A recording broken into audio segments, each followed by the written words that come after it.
सभी विद्यार्थियों का बहुत बहुत स्वागत है। आज हम बात करने जा रहे हैं ठोस के प्रकारों की। ठोस को ब्रॉडली हमने दो प्रकारों में जो है विभक्त किया है। एक क्रिस्टलीय ठोस होते हैं और एक अक्रिस्टलीय ठोस होते हैं। आइए देख लेते हैं कि क्रिस्टलीय ठोस और अक्रिस्टलीय ठोस में अंतर क्या होता है। और अंतर को समझने से पहले मैं आपको बता दूं कि आप अपने घरों में आपने शक्कर का दाना अपने हाथ में कभी लिया होगा, आपने नमक को हाथ में लिया होगा, आपने प्लास्टिक को हाथ में अगर लिया होगा, पाउडर को हाथ में लिया होगा, तो हर वो सॉलिड जिसके अंदर एक निश्चित ज्यामिति नजर आ रही है, उन्हें आप कह सकते हैं कि वो क्रिस्टलीय ठोस होंगे।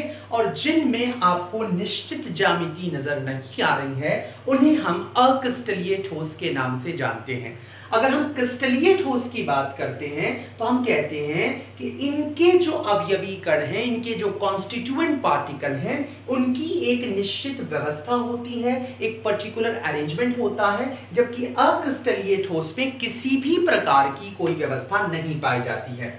अगर हम क्रिस्टलीय ठोस की बात करें तो हम कहते हैं कि इनकी जो ज्योमेट्री होती है, इनकी जो ज्यामिति होती है, वो भी निश्चित डेफिनेट होती है। एक ज्यामिति होगी, वो हो सकता है घनीय हो, वो हो सकता है कि वो टेट्रागोनल हो, वो हो सकता है टेट्राहेड्रल हो। उसी तरीके से अगर हम अक्रिस्टलीय की बात करें तो उसमें किसी भी प्रकार की कोई ज्यामिति निश्चितता नहीं होती है।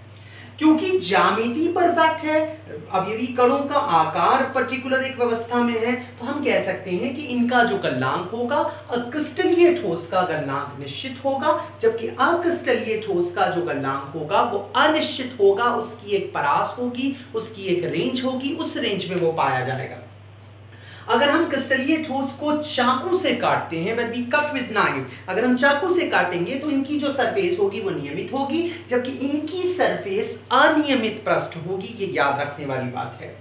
अगर हम बात करें कि क्योंकि ये सारी जो एक पर्टिकुलर आइडियल ठोस में जो प्रॉपर्टीज होनी चाहिए थी वो क्रिस्टलीय में मौजूद है, इसलिए कहा जाता है कि ये सत्य ठोस है। जबकि अक्रिस्टलीय ठोस के अंदर छद्म ठोस या अतिशीतित द्रव के नाम से इन्हें जाना जाता है।